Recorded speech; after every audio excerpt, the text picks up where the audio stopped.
tema da pregação de hoje é, de repente, o quê? O retorno. Ou o reencontro.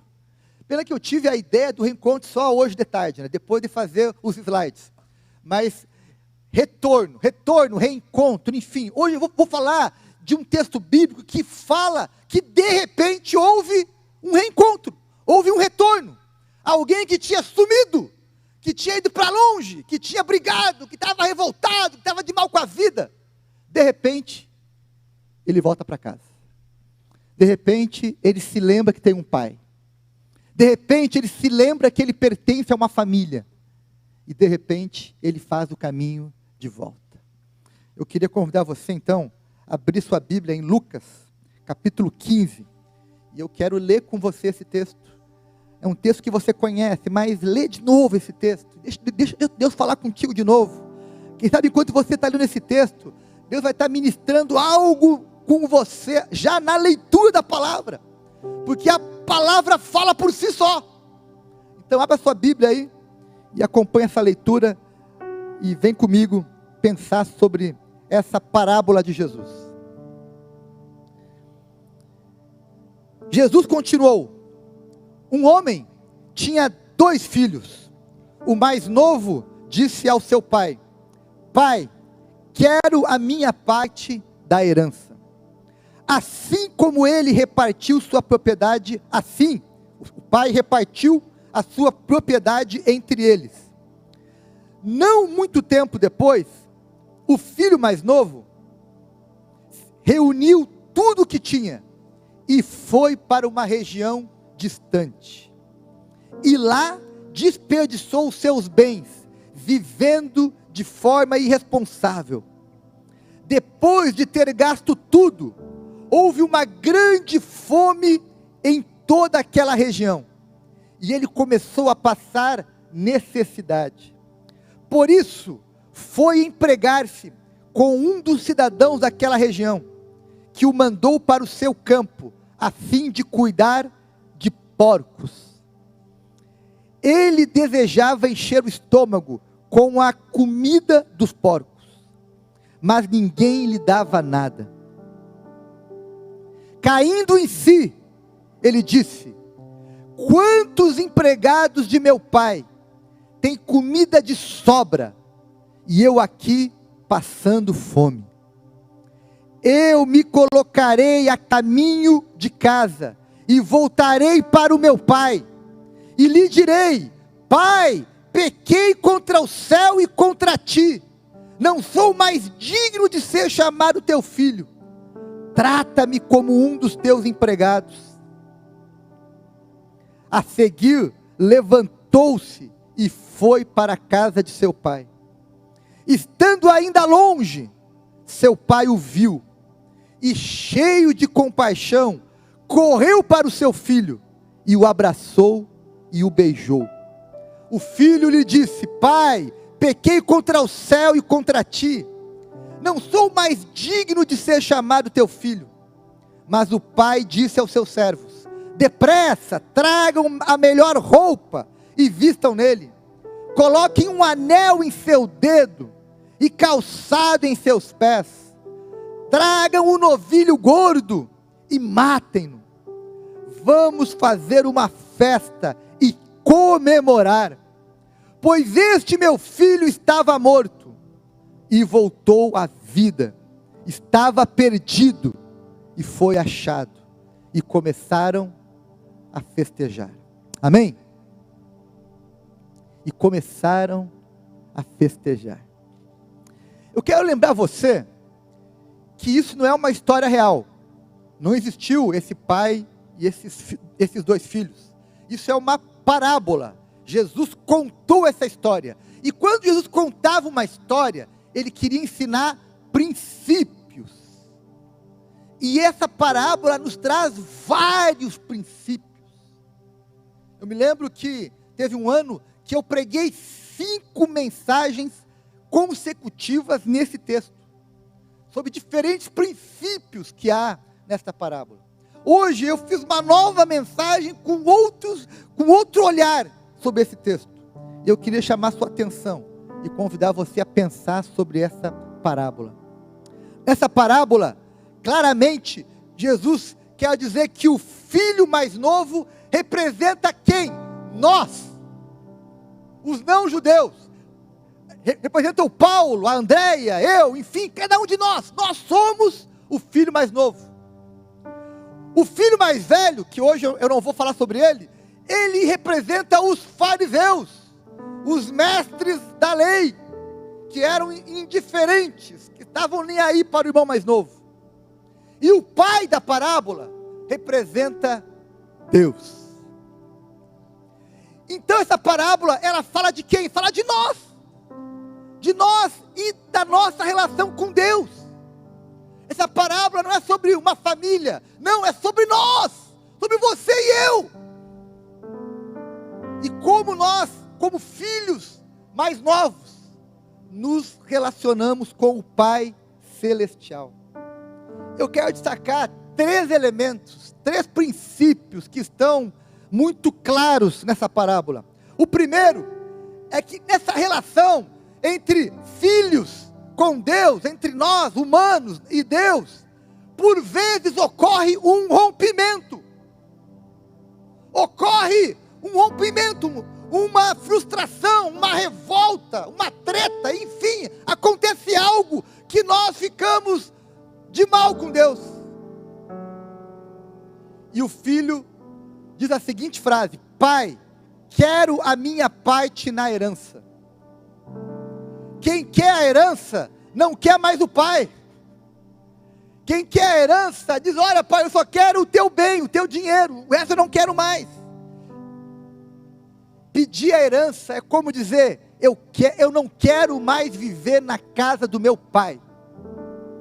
E por vezes, meus irmãos, tem gente, Rodrigo, dizendo isso: eu não quero mais viver na casa do Pai Celestial, eu não quero mais viver com os meus outros irmãos, eu não quero mais estar debaixo da lei do Pai, da orientação do Pai, dos ensinos do Pai, da autoridade do Pai. Eu quero viver do meu jeito, eu quero viver segundo a minha própria intuição e vontade e instinto.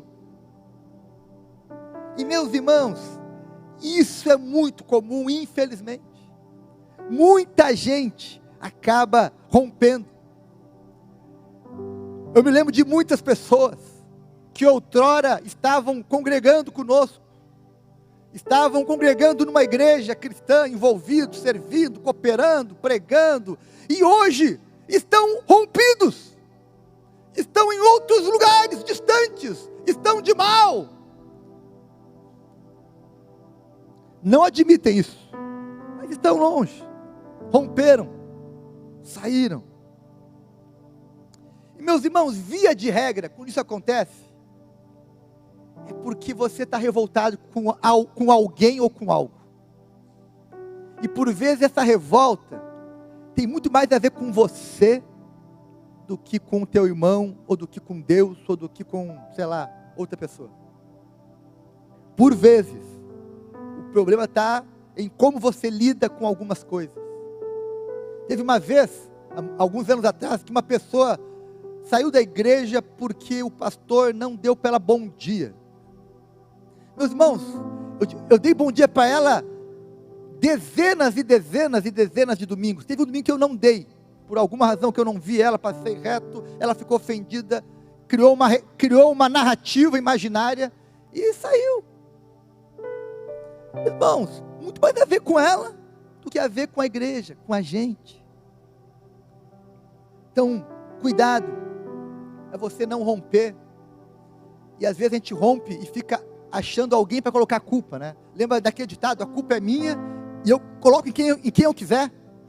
Às vezes a gente faz isso, a gente pega a culpa que nós mesmos nos atrapalhamos, que a nossa, às vezes, carnalidade, imaturidade, sei lá, enfim, muitas motivações, e nós ficamos culpando alguém, ou algum, Deus, a igreja, o pastor, e por vezes nós projetamos uma frustração em alguém, na igreja, em Deus, no pastor, no irmão, na irmã, e nós ficamos transferindo, né, a nossa dor, a nossa dificuldade para alguém, e aí saímos, rompemos, ficamos bravos. Mas Jesus disse que isso não é um bom caminho. Sabe qual é o caminho para resolver rompimento, desentendimento, frustração? Sabe qual é o caminho que Jesus ensina? É o perdão, é o quebrantamento, é a humildade, é entender que nem sempre é como eu quero, que nem sempre vai ser como eu gostaria. É desse jeito, meus irmãos. Então, por vezes, as pessoas rompem. Deixa eu te fazer uma pergunta aqui, olha para mim aqui, me responde aqui com sinceridade. Você conhece alguém, está lembrando de alguém agora que rompeu com Deus? Que rompeu com a casa do Pai? Que rompeu, lembra de alguém? Lembra? Eu estou lembrando aqui de algumas pessoas. Sabe, agora você para agora então, ouve uma canção do Rodrigo e ora para essa pessoa agora. Ora, vamos fazer uma oração juntos? Fecha os seus olhos onde você está. Ouve o Rodrigo cantar uma canção e ora para essa pessoa que veio à tua memória agora. E ora, Deus, trata essa pessoa, trata esse meu irmão, trata essa minha irmã, trata ela de volta, ajuda ela a cair em si, a retornar. Ora agora.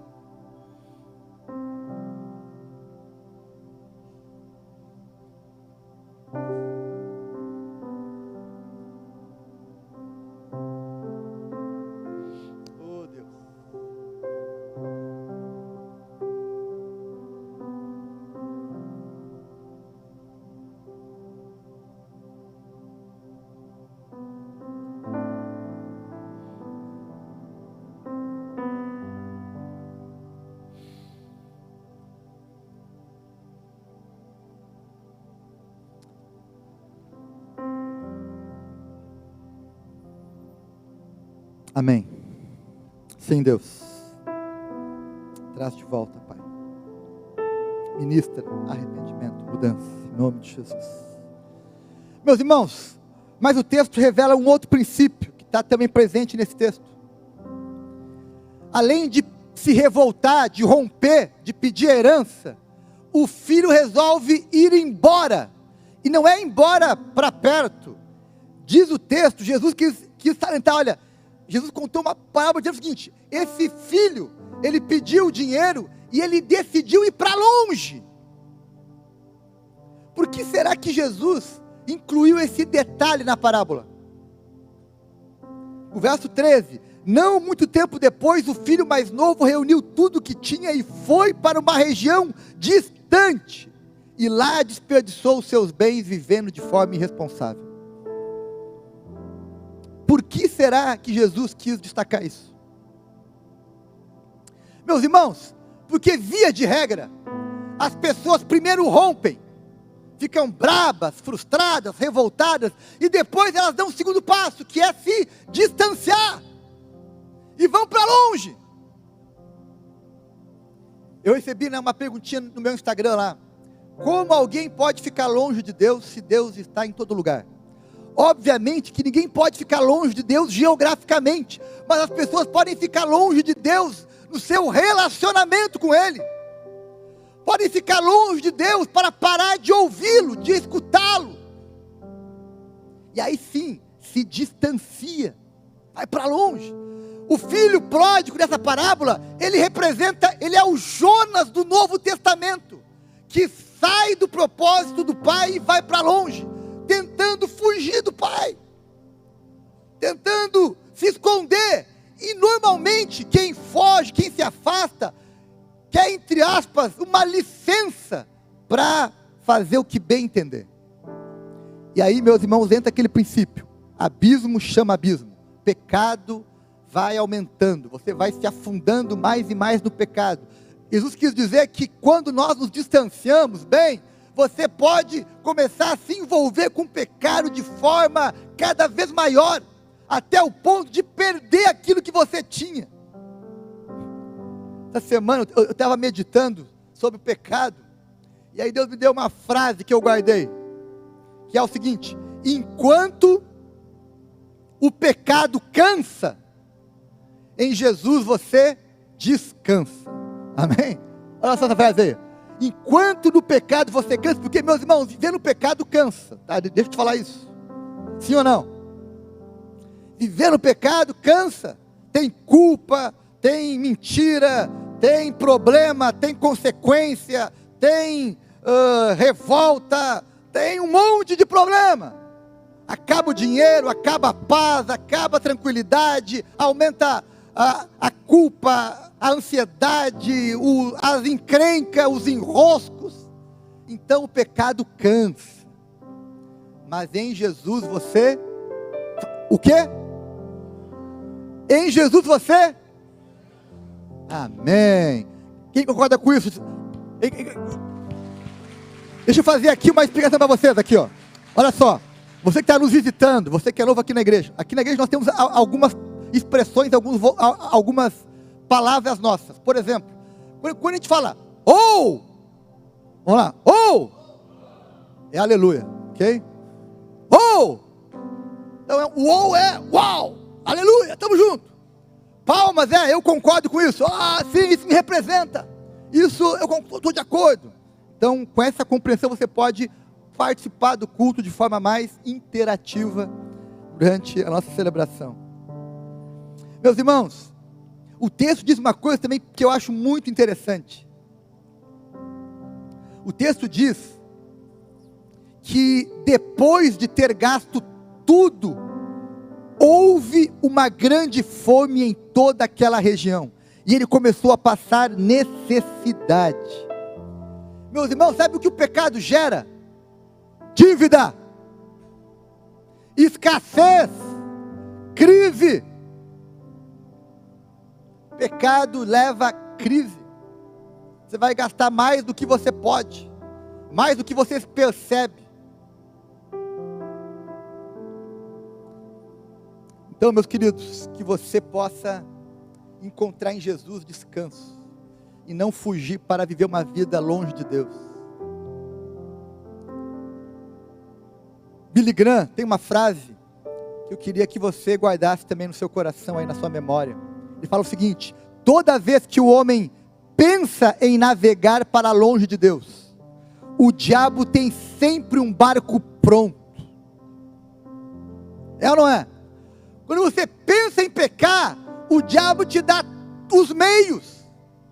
Quando você pensa em fazer bobagem, o diabo te dá as condições, ele prepara a mesa, ele dá os meios, dá os amigos, dá as amigas, dá as condições, porque ele vai ficar batendo palma para você, isso aí, faz isso, e depois ele próprio se encarrega de delatar você, depois ele próprio encarrega de colocar confusão naquilo que você fez. Então, meus queridos, cuidado. Agora, fala para mim aqui alguma coisa. Você lembra de alguém que foi para longe, que se distanciou? Ou será que você também não está distante de Deus? Às vezes, meus irmãos, a gente só não foi para longe porque o pai não deu ainda a herança. Às vezes você está dentro da casa do pai, mas está com o coração lá fora, lá longe, esperando a herança para você ir embora. Então cuidado, só no teu coração sobre isso. Encontre satisfação em Jesus, amém? Satisfação em Jesus é o caminho.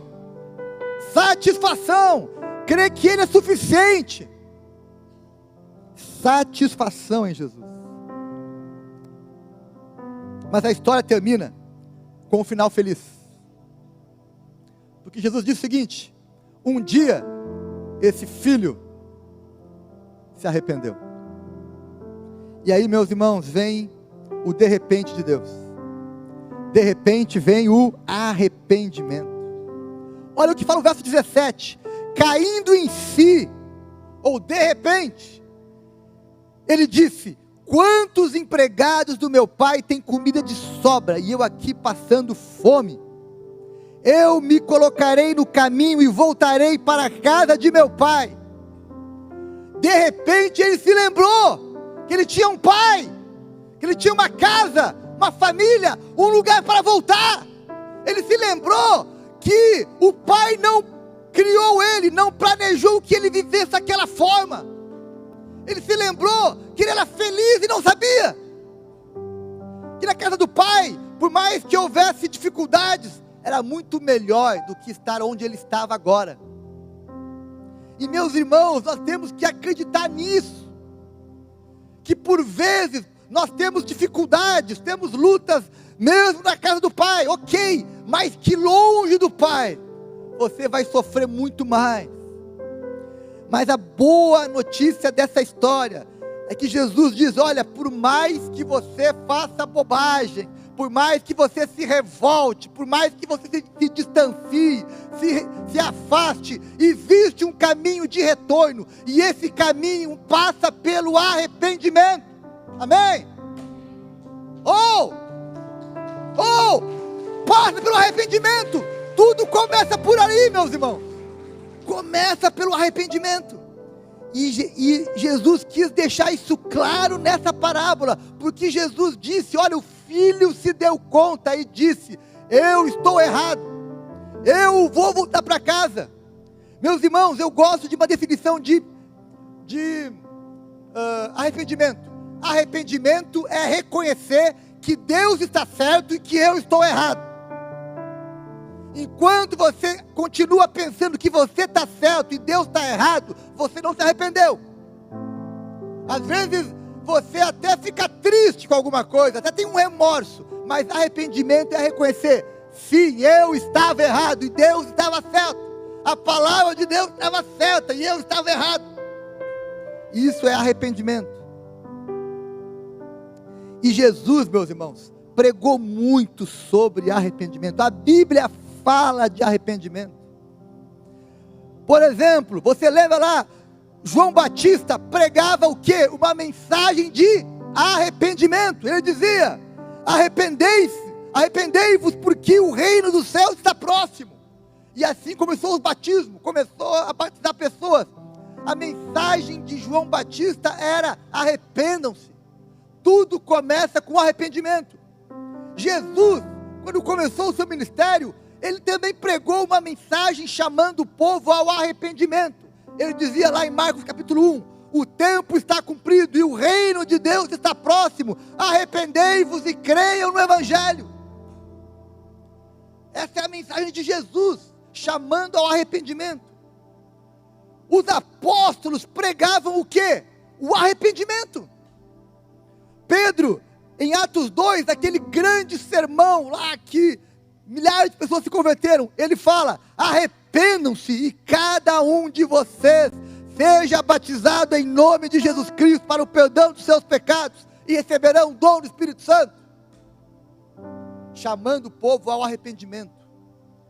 Não existe conversão, nem tampouco reconciliação, sem que primeiro ocorra arrependimento. Eu reconheço que eu estava errado e Deus estava certo. Isso é arrependimento. Sabe qual é o problema? Sabe qual é hoje uma dificuldade da nova geração, de muitas pessoas que estão conosco? É que eles insistem em dizer que eles estão certos. Eles insistem em dizer que não é do jeito que a Bíblia diz, que não é do jeito que Deus diz. Não, eles têm um jeito próprio. Meus irmãos, sabe qual é a diferença, talvez, entre o cristianismo e algumas religiões, tipo o hinduísmo, o budismo? Por exemplo, você vê budismo, por exemplo, em países hindus ou países budistas, você vê eles perseguindo os cristãos? Eles perseguem só quando eles entendem que o cristianismo tem uma mensagem de singularidade. Porque para muitas religiões, uma mensagem plural não tem problema. Se você chegar para um hindu e dizer para ele: olha, Jesus Cristo é o meu Salvador, ele vai dizer: que legal, eu tenho aqui milhares de outros deuses, e todos eles são bons e também me salvam. O problema é que o cristão vai dar a seguinte réplica: bem, nós cremos que não existe milhares de deuses, há um só Deus, um só Senhor, uma só fé, uma só palavra. Bem, e aí começam as dificuldades, Porque o cristianismo, ele traz uma mensagem singular. Não é todos os deuses, não é todas as religiões. Não, nós cremos que há um caminho, uma fé, um Salvador. E meus irmãos, enquanto você não aceita isso, crê nisso, você vai viver rompendo, vai viver distante, vai viver revoltado e vai criar para você um próprio Deus. Olha para mim aqui, ó.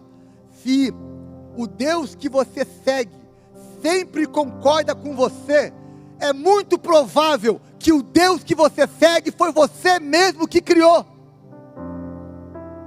Você mesmo criou um Deus para você, que concorda com tudo que você pensa.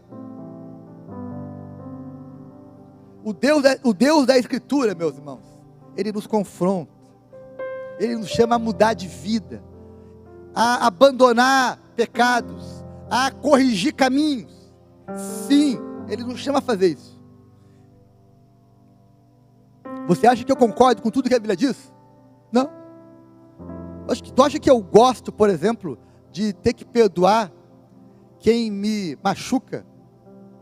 Eu só faço isso por obediência. Acha que eu gosto? Acha que eu concordo que eu tenho que pagar o mal com o bem? A minha carne quer pagar o mal com mais mal ainda. Mas eu procuro fazer isso por obediência, por temor, por compreensão. Eu poderia aqui linkar para vocês um monte de coisas. Então não é o que eu concordo, é o que eu obedeço.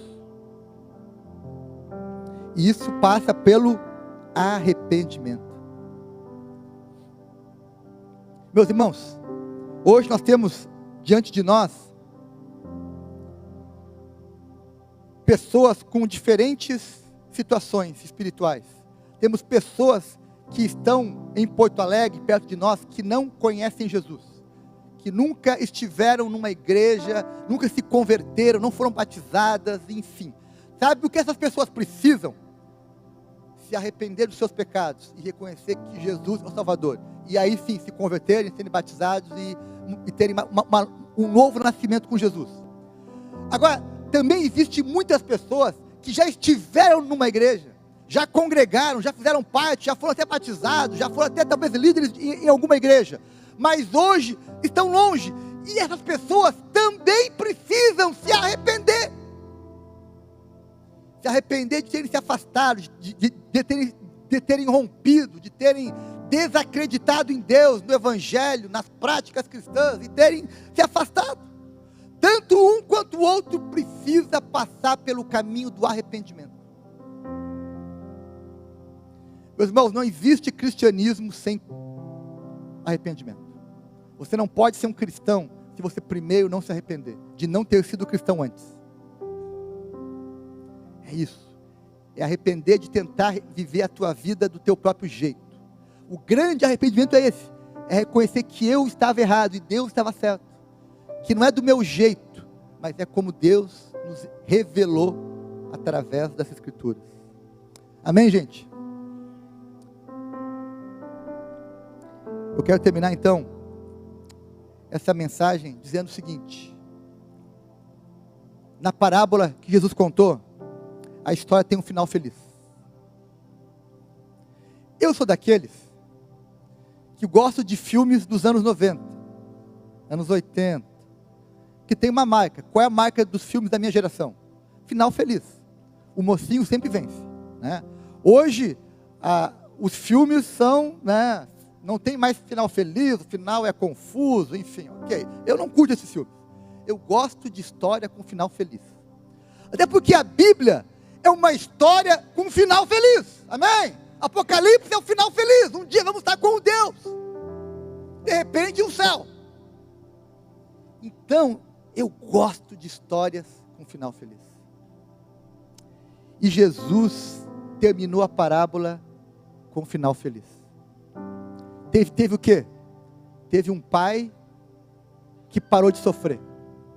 Porque nessa parábola não era só o filho que estava sofrendo, o pai também estava sofrendo. E quando o filho volta, o pai o recebe com alegria. Então, o sofrimento do filho e do pai foi encerrado. O texto diz que a parábola termina com festa.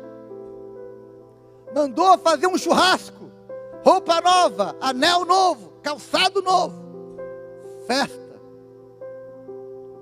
E lembra, meus irmãos, isso não é uma história de uma família, essa é a nossa história. Essa parábola é sobre nós, é sobre você, é sobre eu.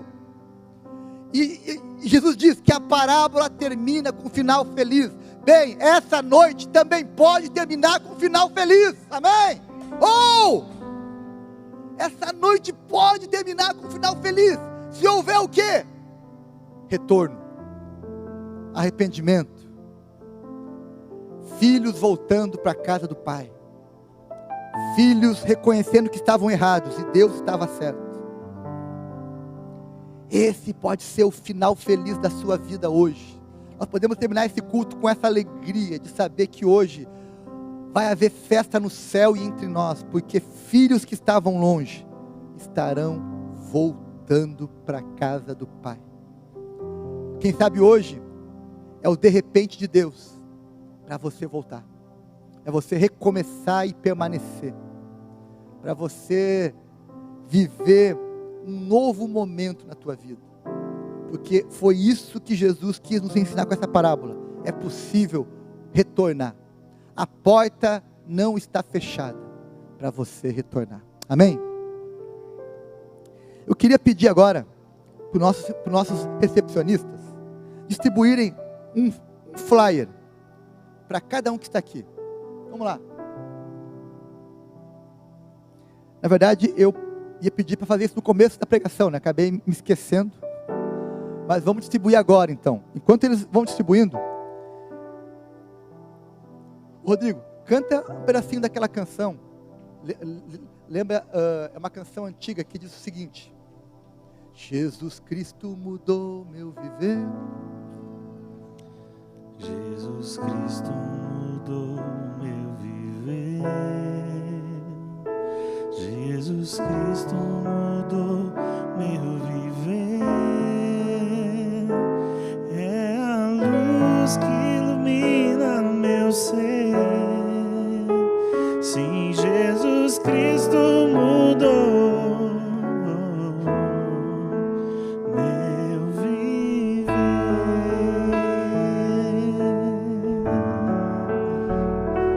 Diferente hoje é o meu coração. Diferente hoje é o meu coração. Cristo deu-me paz e perdão. Sim, diferente hoje é o meu coração.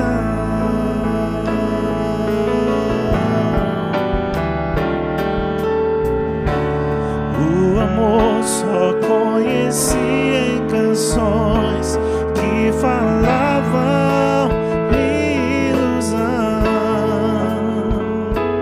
mas agora é diferente. Isto falo a toda gente, pois Cristo deu-me seu amor. Todos receberam? Alguém não recebeu ainda? Alguém não recebeu? Então tá, olha para mim aqui agora. Esse flyer é para te ajudar a explicar para alguém o que ele precisa fazer para tornar-se um seguidor de Jesus. Às vezes a gente fala das pessoas da nossa fé, fala para as pessoas como é importante seguir a Deus, enfim. E aí alguém pergunta: bem, o que eu faço? O que eu tenho que fazer então para ser um cristão? Bem, eu vou te mostrar aqui algo bem simples para ajudar você a responder essa pergunta para alguém. Primeiro, vira aqui, né, o flyer, tem aqui a primeira parte: Deus me ama. Você precisa dizer para a pessoa o seguinte: olha, Deus ama você. Por mais difícil que seja a pessoa acreditar, ela precisa crer que Deus ama aquela pessoa e que Ele quer, por amor a essa pessoa, ter com ela um relacionamento. Enquanto a pessoa não crê nisso, bem, você não vai conseguir ajudá-la. É preciso crer. Deus te ama e Ele quer ter com você um relacionamento. Meus irmãos, para mim foi difícil crer nisso, aceitar isso. Eu dizia, quando alguém me falava isso, quando eu tinha os meus 18 anos, como assim que Deus me ama? Eu não amo Ele, como que Ele me ama? Sim, Ele te amou primeiro, antes de você amar Ele. Como assim? Deus quer se relacionar comigo? Eu moro aqui em Osório, eu sou um entre bilhões. Sim, Ele quer se relacionar com você. Mas Deus me enxerga aqui em Osório, aqui onde eu estou. Sim, Deus te enxerga e quer andar com você, quer viver com você, quer amar, Ele quer ter com você um relacionamento, porque Ele te ama. Ok, o dia que eu entendi isso e que eu acreditei nisso, eu comecei a minha conversão. Então essa é a primeira verdade. A segunda verdade é, bem, existe um problema entre você e Deus. Qual é o problema? É algo chamado pecado. Se não fosse o pecado, todos os seres humanos estariam vivendo com Deus, em paz, em harmonia, amando Deus, crendo em Deus, etc. Mas o pecado nos afasta de Deus. E meus irmãos, você não consegue salvar a si próprio, porque o teu pecado, ele só te aprisiona, você vai ficando cada vez mais preso. Então como é que você resolve o pecado? Como é que você se livra do pecado? Bem, terceiro passo, há um Salvador para você, e Jesus é esse Salvador.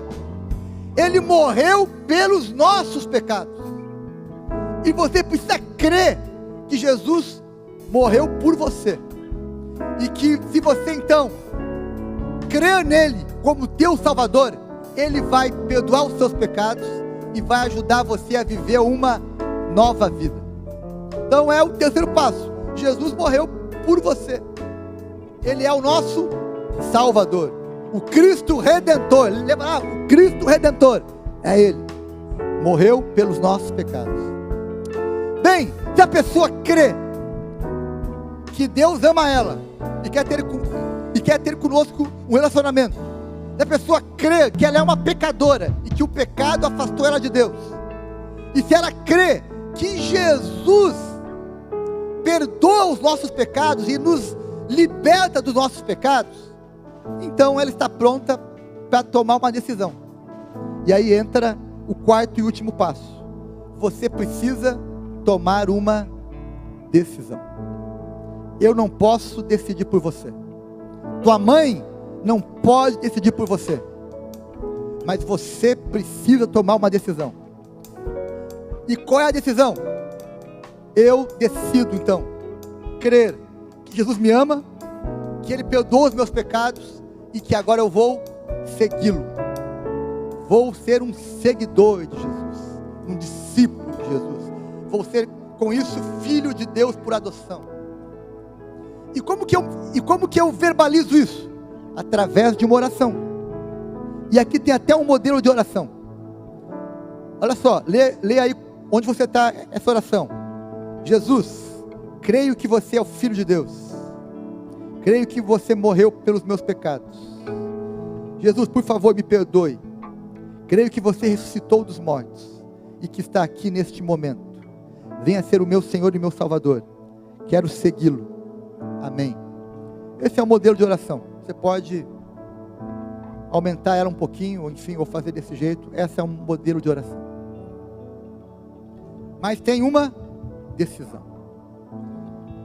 Então, meus irmãos, eu quero convidar você que já tomou uma decisão por Jesus em algum momento da vida, a saber isso, decore salteado, acompanhar isso, leva isso com você, pega mais e comece a falar para as pessoas sobre esses passos, para ajudá-las a se converter. Mas se há alguém aqui entre nós, que está hoje aqui nos visitando, e nunca tenha feito isso, nunca entendeu isso, não havia compreendido que Deus ama você e quer ter com você um relacionamento, não havia compreendido que o pecado te afastou de Deus, não havia entendido que Jesus morreu pelos teus pecados, e então Ele espera que você creia nele como seu Salvador. Você ainda não fez isso, você pode hoje tomar uma decisão. A decisão de dizer, eu vou fazer essa oração de entrega. Eu vou hoje, nesse dia, hoje é dia 20 o quê? 28 de novembro, hoje vai ser o dia que eu vou tomar essa decisão, que vai ser um divisor de águas na minha vida. Vamos ficar em pé?